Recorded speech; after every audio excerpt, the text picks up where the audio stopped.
Welcome to VCN channel. ఈరోజు హనుమత్ శోభాయాత్రకి హాజరైనటువంటి హిందూ బంధువులందరికీ మొదటిగా నా నమస్కారాలు. మనందరికీ తెలుసు, గత 15 సంవత్సరాలుగా ప్రతి ఏటా ఘనంగా అంగరంగ వైభవంగా హనుమత్ శోభాయాత్ర వెంకటగిరిలో జరగడం ఆనవాయితీ. ముఖ్యంగా ఈ సందర్భంగా మన హిందూ సమాజం హనుమంతుడిలో ఉన్న మంచి లక్షణాలు తెలుసుకోవాలి. హనుమంతుడు శక్తికి, యుక్తికి, వ్యాకరణ శుద్ధికి, శౌర్యానికి, ధైర్యానికి, స్థైర్యానికి ప్రతీక. హనుమంతుడిని పూజించడం అంటేనే శక్తిని ఉపాసించాలి. ఈ శక్తి ఉపాసన అనేది హిందూ సమాజానికి అత్యవసరం నేటి భారతదేశ పరిస్థితుల్లో. ఎందుకంటే మొన్ననే పెహల్గాం దాడి చూసాం. మొత్తం ఏది అని అడిగి మరీ తెలుసుకొని చంపినది దౌర్భాగ్య స్థితి ఈరోజు భారతదేశంలో వచ్చింది. ఇంతకుముందు ఉగ్రవాద దాడులు జరిగితే ఏ మతం ఒకటి చచ్చిపోయాడో ఏందో తెలియదు, బాంబుకి మతం తెలియదు, ఉగ్రవాదికి మతం తెలియదు. భారతదేశంలో భారతీయులు అన్నట్టు ఏ మతం చంపేస్తుంది. కానీ ఈ తీవ్రవాదం కొత్త పుట్టలు దొక్కింది. ఏ మతం అని ప్రత్యేకంగా అడిగి మరీ చంపడం. కాబట్టి ఇటువంటి పరిస్థితుల్లో హిందూ సమాజం ఉదాసీనంగా మాకెందుకులే అని ఒక ధోరణిలో ఉండడం చాలా తప్పు. సమస్య రేపు నీ దాకా వస్తుంది. ఈ భారతదేశం ఒక లౌకికవాద దేశంగా ఉండాలంటే హిందూ సమాజం ఎప్పుడు మెజారిటీగానే ఉండాలి. ఏనాడైతే హిందూ సమాజం మెజారిటీ స్థాయికి పడిపోయి మైనారిటీలో పడిపోయిందో ఆ రోజు ఈ భారతదేశంలో ఇప్పుడున్న లౌకికవాదం ఉండదు, భావప్రకటన స్వేచ్ఛ ఉండదు, పౌర హక్కులు ఉండవు. వాటి గురించి మాట్లాడితే నిర్దాక్షిణ్యంగా చంపేస్తాం. అటువంటి పరిస్థితులు రావాలా? కాబట్టి హిందువులు కాస్త తెలివిడి తెలుసుకొని ఈ భారతదేశాన్ని, దాని ఔన్నత్యాన్ని, అందరినీ, ఈ సమాజాన్ని లౌకికత్వంలో ఉండాలంటే హిందువుల్లో ఐక్యత సంఘటన ఖచ్చితంగా అవసరం. ఇప్పుడు భారతదేశం ఎదుర్కొనే సమస్యలకి హైందవ సంఘటన ఏకైక పరిష్కారం. కాబట్టి ఈ సందర్భంగా హనుమంతుడు ఇచ్చే స్థైర్యం, ధైర్యం, శౌర్యం వాటి ఆధారంగా వాటిని స్ఫూర్తిగా తీసుకొని ఈ హైందవ సమాజం ఈ ధర్మాన్ని నిలబెట్టే క్రమంలో సంఘటన అవ్వాలని హిందూ బంధువులందరికీ విజ్ఞప్తి చేస్తున్నాం. జై శ్రీరామ్! జై శ్రీరామ్! శిరస్సు వంచి నమస్కరిస్తున్నాను. ముఖ్యంగా ఈరోజు హనుమాన్ జయంతి సందర్భంగా వైభవోపేతంగా ప్రతి సంవత్సరం లాగానే ఈ సంవత్సరం ఇంకా వైభవోపేతంగా జరిపినటువంటి విశ్వ హిందూ పరిషత్ కార్యవర్గ సభ్యులకు ప్రత్యేక ధన్యవాదాలు. ఈరోజు మనం చాలా తెలుసుకోవాల్సిన విషయాలు ఉన్నాయి. హనుమంతుడు చాలా శక్తివంతమైనటువంటి దేవుడు. మనందరికీ తెలుసు, మనం చిన్నప్పటి నుంచి దేవాలయాల్లో మనం ఒక పాట వింటుంటాం, ఆంజనేయ హనుమంత అతి బలవంత హనుమంత. అతి బలవంతుడైనటువంటి అనంత శక్తి కలిగినటువంటి హనుమంతుడిని ఈరోజు మనం ఈ శోభాయాత్రలో పాల్గొన్న మనందరి పూర్వజన్మ సుకృతంగా భావించాలి.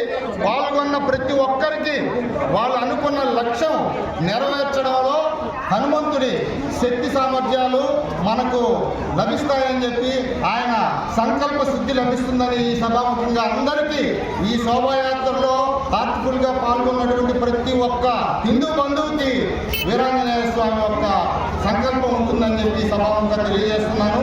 ఇది మన యావత్ భారతదేశంలోకి పోతే ఇది మన యావత్ భారతదేశం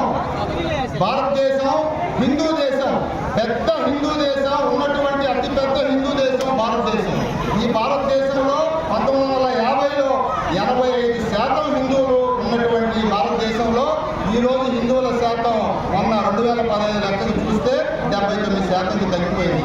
అదే ముస్లింల శాతం 9% ఉన్నటువంటి ముస్లింలు ఈరోజు 20%కి ఎక్కిపోయారు.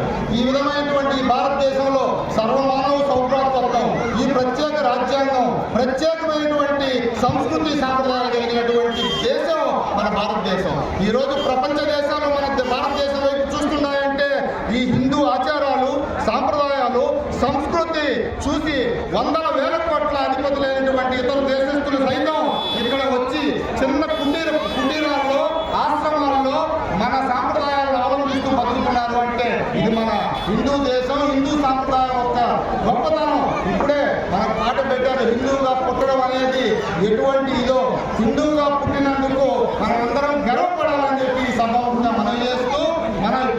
మిత్రులు అనుకున్నట్లు ఈ హిందూ జాతి ఏ విధంగా అయిపోతుందంటే కులాల చిచ్చులో మనం హిందూ, ముస్లిం, క్రైస్తవ్ 3 మతాలు ఉంటే క్రిస్టియన్లు ఎప్పుడు క్రిస్టియన్గానే చూస్తారు కానీ వాళ్ళల్లో తెగలు ఉండవు.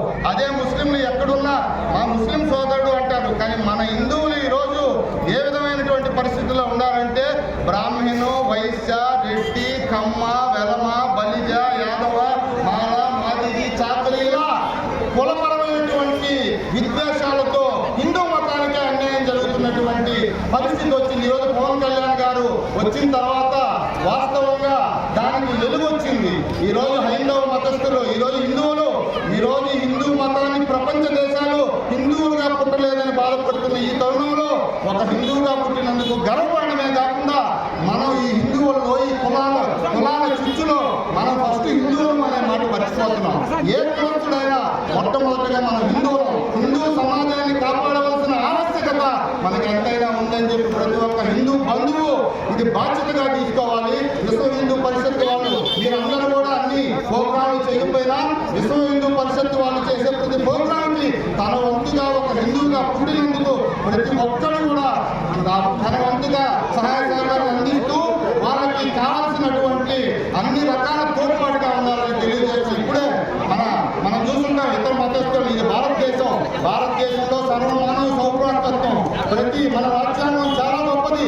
ఈ రాజ్యాంగంలో అన్ని మతాలని సమానంగా చూడాలని ఉన్నా ముస్లింలు, క్రిస్టియన్లు మైనార్టీలుగా ఉంటే వాళ్ళకి హిందూ మతానికంటే నిన్నగా రిజర్వేషన్ ఇచ్చినా కూడా మన హిందువులు దాన్ని స్వాగతించామంటే అది హిందువుల్లో ఉండేటువంటి గొప్పతనం అని మనం గర్వంగా చెప్పాలి. అటువంటి హిందువులు ఈరోజు హిందూ మతంలో కొన్ని బాధాకరమైన విషయాలు చెప్పాలంటే మొట్టమొదటి హిందూ అయినా, ముస్లిం అయినా, క్రిస్టియన్ అయినా భారతీయుడు అని మొట్టమొదటి గుర్తుపెట్టుకోవాలి. భారతదేశంలో ఉన్నటువంటి భారతీయులు కొంతమంది, అందరూ ముస్లింలు అని నేను చెప్పను, చాలా మంది ముస్లింలు భారతదేశం కోసం ప్రాణాలు అర్పించిన వాళ్ళు ఉన్నారు. కానీ కొంతమంది పాకిస్తాన్ ఐఎస్ఐ ఏజెంట్లు, కొంతమంది భారతదేశంలో పుట్టి భారతదేశంలో ఈరోజు జీవిస్తున్నటువంటి ముస్లింలు భారత మాతాకి జై అను అని చెప్పి బహిరంగంగా చెప్తే వాడి భారతదేశంలో జీవించేదానికి అర్హుడు కాదు అని చెప్పి మన హిందూ సమాజం పోరాటం చేయాల్సిన అవసరం ఎంతైనా ఉంది. మనం అందరినీ సమానంగా చూసి మనకంటే ఎక్కువగా చూసిన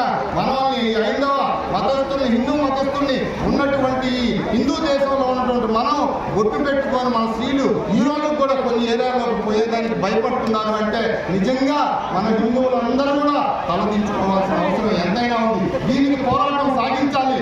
దానికే చెప్తాం ఇప్పుడు ఇక్కడ ఉన్నటువంటి యూత్ అటువంటి విచ్ఛిన్నకరమైనటువంటి శక్తులు ఈరోజు నరేంద్ర మోడీ గారి ఆధ్వర్యంలో మనం 4వ ఆర్థిక వ్యవస్థగా బలోపేతమయ్యాం.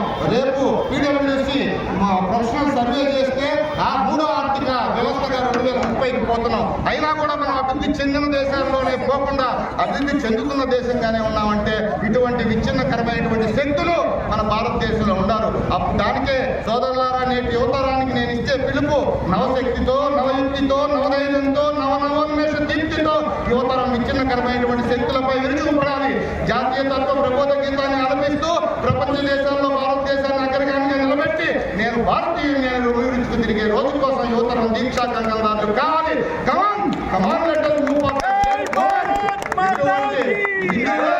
హిందువుగా పుట్టి గర్వపడడం. భారతదేశంలో ఇప్పుడే ఆ పాట వింటే రక్తం ఉప్పొంగుతుంది. హిందువుగా పుట్టి, భారతీయుడిగా, భారత పౌరుడిగా పుట్టి ఇంకా మనం ఇటువంటి చిన్న సమస్యల్ని ఏరి పారేసి అతి త్వరలో ప్రపంచ దేశాల్లో 1వ 2వ స్థానంలో భారతదేశం నిలబెట్టాల్సిన పౌరులు ఈ యూత్ ఇక్కడ ఉన్నటువంటి వాళ్ళందరికీ సందేశాన్ని ఇస్తూ విశ్వ హిందూ పరిషత్ వాళ్ళు నాకు ఈ అవకాశాన్ని ఇచ్చిన దానికి, విశ్వ హిందూ పరిషత్ ఆధ్వర్యంలో చేస్తున్న ప్రతి కార్యక్రమానికి నా వంతుగా నేను సహాయ సహకారాలు అందిస్తానని, నాకు ఈ అవకాశాన్ని ఇచ్చినటువంటి నా హిందూ బంధువులందరికీ కూడా పాదాభివందనం తెలియజేస్తూ సెలవు తీసుకుంటున్నాను. జై హింద్. ప్రతి సంవత్సరం చైత్ర పౌర్ణమి రోజు జరుగుతున్న ఈ హనుమాన్ శోభయాత్ర ఈ సంవత్సరం ఈ రోజు ఘనంగా జరిగింది. నేను చాలా మాట్లాడాలనుకున్నాను కానీ అన్ని మాట్లాడేశారు, నాకు ఏమి మిగులుతున్నాయా. కాకపోతే ఇక్కడ విశ్వ హిందూ పరిషత్ ప్రతి సంవత్సరం ఈ కార్యక్రమాన్ని ఘనంగా నిర్వహిస్తున్నారు. నా ఉద్దేశంలో ఇంకా చాలా మంది ఈ కార్యక్రమంలో పాల్గొనాలి. మనం హిందువులుగా ప్రతి ఒక్కరి బాధ్యత ఈ కార్యక్రమంలో పాల్గొనడం. అలాగే మన సనాతన ధర్మాన్ని మనం పరిరక్షించుకోవాలంటే వెంకయ్య చెప్పినట్టు దానికి మనం ఒకటే కన్ఫర్మ్ అవ్వకుండా ఇద్దరు లేదా ముగ్గురు పిల్లలని ప్రతి ఒక్కరూ వాళ్ళ ఇంట్లో నెక్స్ట్ జనరేషన్ కోసం కనాలి. ప్రపంచ దేశంలో మన భారతదేశం యొక్క స్టాంపులు చూపించాలంటే ఖచ్చితంగా మన హిందువుల శాతాన్ని పెంచుకొని మన భారతదేశం హిందూ దేశంగా ఉంచుకోవాలని మనస్ఫూర్తిగా కోరుకుంటూ ఈ కార్యక్రమాన్ని ఘన విజయం సాధించిన ముఖ్య కార్యమైనటువంటి విశ్వ హిందూ పరిషత్ వాళ్ళకి మనస్ఫూర్తిగా ధన్యవాదాలు తెలియజేసుకుంటూ సెలవుస్తున్నాను. ముందుగా హిందూ బంధువులందరికీ జై శ్రీరామ్. ఈరోజు విశ్వ హిందూ పరిషత్ ఆధ్వర్యంలో హనుమాన్ శోభయాత్ర తేదీ వ్యత్యోజమానంగా మహా అద్భుతంగా ఆకాశం ఈనిందా నేల ఒరిగిందా అన్నట్లుగా ఈ హనుమాన్ శోభయాత్ర జరగటం చాలా విశేషాన్ని సంతరించుకునింది. ఈ కార్యక్రమాన్ని ఇంత దిగ్విజయంగా పూర్తి చేసినటువంటి విశ్వ హిందూ పరిషత్ సభ్యులందరికీ పేరు పేరున ధన్యవాదాలు, అభినందనలు తెలుపుకుంటున్నాను. ప్రతి సంవత్సరం కూడా ఏంటంటే ఈ హనుమాన్ శోభయాత్ర విశ్వ హిందూ పరిషత్ ఆధ్వర్యంలో మన నర్రా రవి గారు, భాస్కర్ గారు, అలాగే మన తమ్ముడు మళ్ళీ అందరూ తక్కిన సోదరులు అందరితోటి కలిపి ఊరంతా కూడా వీళ్ళు ఎంతో కష్టపడి ఎన్నో వ్యయ ప్రయాసాలు ఎదుర్కొని ఈ శోభయాత్ర గురించి ప్రతి ఒక్కరికి తెలియజేస్తూ తెలియపరుస్తూ దీనికి కావాల్సినటువంటి మౌలిక సదుపాయాలన్నింటినీ కూడా ఏంటంటే సముదాయించుకొని దిగ్విజయంగా సుమారుగా ఏంటంటే ఈ 4-5 సంవత్సరాల నుంచి ఈ హనుమాన్ శోభయాత్ర చేస్తూ వస్తున్నారు. అదే ప్రక్రియలో ఈ సంవత్సరం లాస్ట్ సంవత్సరానికంటే కూడా మెండుగా అద్భుతంగా జరిగింది. రాబోయే సంవత్సరాల్లో కూడా ఇది ఇంకా మెరుగ్గా ఇంకా ముందుకు వెళ్ళాలని మనసా వాచా కర్మన ఆశిస్తూ ఆకాంక్షిస్తూ, అలాగే ఈరోజు మనం చూస్తే హిందువులందరం కూడా ఏంటంటే సంకటితం అవ్వాల్సిన పరిస్థితి మొన్న పహల్గామ్లో జరిగినటువంటి దాడిని చూస్తే ఒక కనువిప్పులాగా అనిపిస్తుంది. రాబోయే కాలంలో పహల్గామ్ లాంటి ఉగ్రవాద దాడులు మరెన్నో కూడా ఎదుర్కోవాల్సి వస్తుంది. ఎదుర్కొని వాటికి ధీటుగా హిందూ సోదరులందరూ కూడా ఏంటంటే ముక్తకంఠంతో ఏకమై సమాధానం చెప్పాల్సిన రోజు, అవసరం, ఆవశ్యకత నరేంద్ర మోడీ గారి ఆధ్వర్యంలో జరగబోతుంది. అలాగే ఈరోజు హనుమంతుడి గురించి మనం మాట్లాడుకుంటే మనోజవం మారుతుల్య వీరం జితేంద్రియం బుద్ధిమతా బలిష్టం వాతాత్మజం వానరుతుల్య యుధం శ్రీరామదూతం శిరసానమాన్ని మనసా స్మరాన్ని. ఆంజనేయుడు చిరంజీవి, స్వామి భక్తిని చాటిన గొప్ప వ్యక్తి ఎవరైనా ఉన్నారంటే హనుమ. అలాగే ఏంటంటే అన్నదమ్ముల్ని కాపాడిన దాంట్లో స్వామి భక్తి చూపించిన గొప్ప వ్యక్తి ఎవరైనా ఉన్నారంటే హనుమ. తను ఆజన్మ బ్రహ్మచారి. 24 గంటలు ఏదైతే ఒక శ్రీరామ నినాదం తీసుకున్నాడో ఆ శ్రీరామ నినాదంతో ఇప్పటికీ ఈ రోజుకి నేటికి నాటికి ఈ ప్రపంచం అంతమైన తర్వాత కూడా ఉండే ఏకైక వ్యక్తి ఎవరంటే చిరంజీవి స్వామి హనుమ. ఈరోజు మనం చేసిన ఈ శోభయాత్రలో ఆయన సాక్షాత్ పాల్గొని ఉంటాడని చెప్పి నేను బలంగా నమ్ముతున్నాను. ఈ శోభయాత్రలో పాల్గొన్నటువంటి భక్తులందరికీ కూడా హనుమ యొక్క ఆశీస్సులు మెండుగా ఉంటాయని, రాముని యొక్క ఆశీస్సులు మెండుగా ఉంటాయని మనసా వాచ కర్మన కోరుకుంటూ ఆశిస్తూ ఆకాంక్షిస్తూ రాబోయే రోజుల్లో కూడా విశ్వ హిందూ పరిషత్ ఆధ్వర్యంలో అద్భుతమైన కార్యక్రమాలు సనాతన ధర్మాన్ని కాపాడే దిశగా చేయాలని మనసా వాచ కర్మన ఆకాంక్షిస్తూ సెలవు తీసుకున్నాను. జై శ్రీరామ్.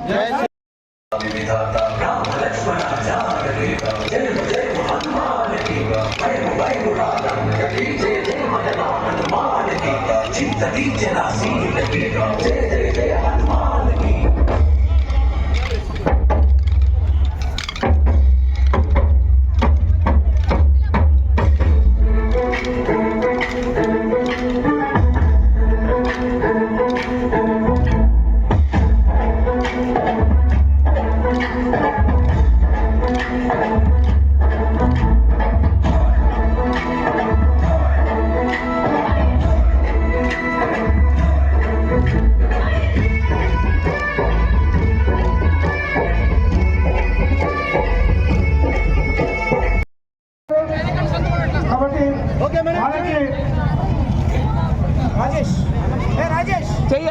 Okay ready madam. అందరూ కూడా గట్టిగా